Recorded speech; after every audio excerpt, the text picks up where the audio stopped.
you believe that John really wants to move up to heavyweight? And if so, do you think he has a chance at beating Francis? First off, I'm quick to insult Jones.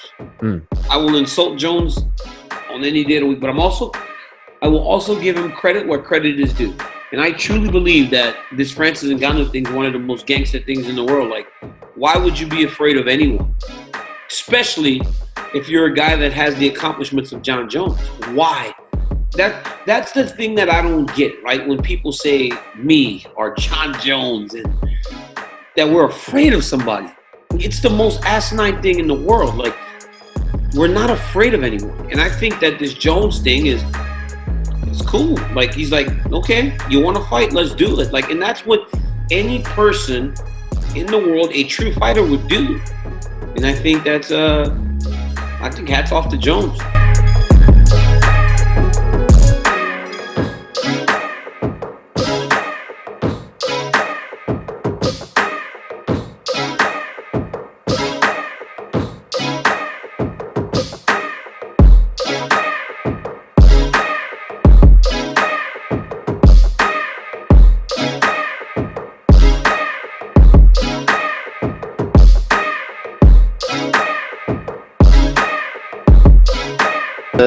Lot of love, love with you. Love with you. Tyra Woodley, don't step to me. You cannot fuck with me. No, I don't know. I can't rap, so I don't try and rap. I leave that to to the actual real rappers. He's just like, yeah. I don't know, man. I think just stick to fighting. At one point, he was really, really good at fighting. Don't diversify your attention. This is what happens. There's a reason I've had offers. I've had offers to do stuff in Hollywood, but I said no because I'm focused on fighting right now. I'm focused on being a champion. I'm not gonna be, doing this and doing that. He's got his hand in too many pots. I want to be a analyst and this and that, and I commend him for that. But you can't have you only have two hands. How can you be a fighter and then be an analyst, and then I'm gonna go in TMZ? Okay, then I'm a rap. See, my hands are already out of those two pots. There's only enough for you to go around. So he's older. He should know better. But I gotta sun these niggas sometimes. Have you seen some of the parodies they've done? Like, there's one with Holly Holm dancing to it. There's one with Michael Bisk being like pretending he's a DJ to it. Have you seen some of the parodies of the clip at all, or no? I think I saw the Holly Holm one. That was creative. I thought it was kind of the other ones. Yeah. No, fair enough. Yeah, I mean, it's creative. It's creative. Yeah, I'll give it that. It was creative.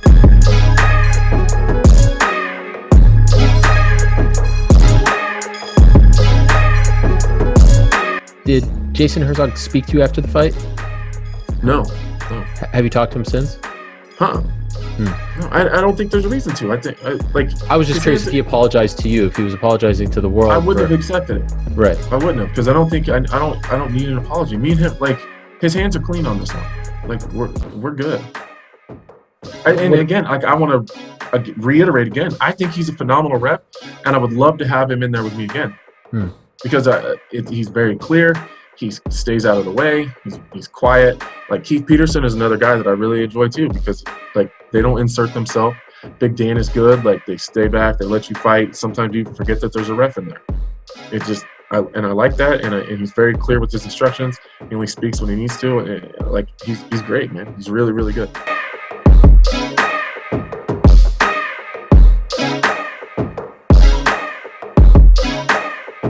See the end coming? Yeah, I see the end coming. I have, my first fight was 97. Never really had a big break. Always trained. So that's 27 years of training, 23 years of competing, fighting.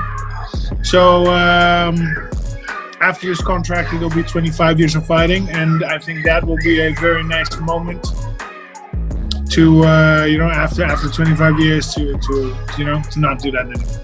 Because there could still be an argument.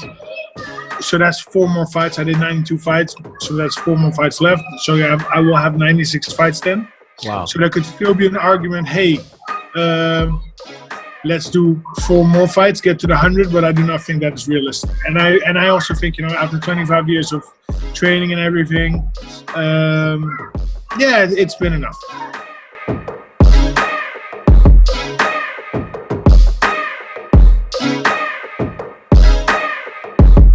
Fight, let's do it the next card, June 6th, June 30th, and then when the fight was over, backstage, of course I was mad. But when we were talking to each other, the UFC get in front of us, I was like, hey, I'm not touching nobody, I'm not pushing, I'm not insulting. I was like, hey, Faber, you were doing all this show that you're gonna step up. Let's fight the next show. And then he's like, oh, now you're calling a 40-year-old man. I'm like, yesterday you weren't acting like a 40-year-old. You were acting like this lady, and everybody was like, oh, so cool. So it's either you want to fight or you want attention. I'm a fighter. I don't do it for the gram. I do it for my family. I have dreams. I want to be a world champion. I do it because I want it, because this is the plan I set for my life. So I'm not calling him out. I don't care about him. I would like a rematch with Son. The UFC don't do rematch, so I won't waste energy. I'm moving forward.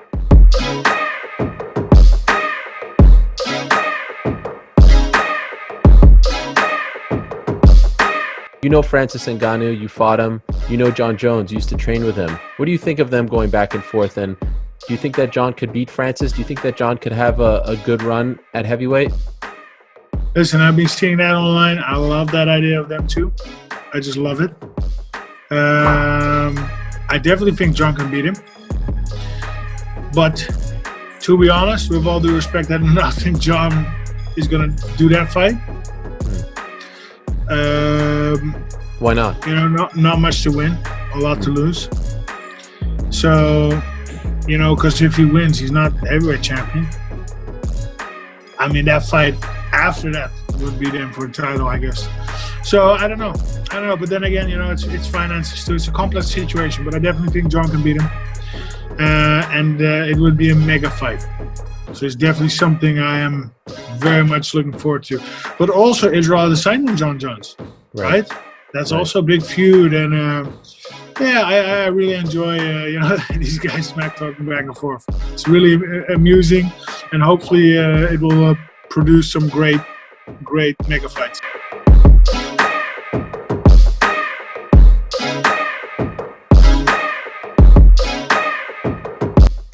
I really don't care. Like, most people say they don't care, and then they get a matchup and they're like, oh, I'll pass. But honestly, if you look at the top 10 strawweights, unless they're a newcomer, they all have spotty records. They've all lost and won against each other.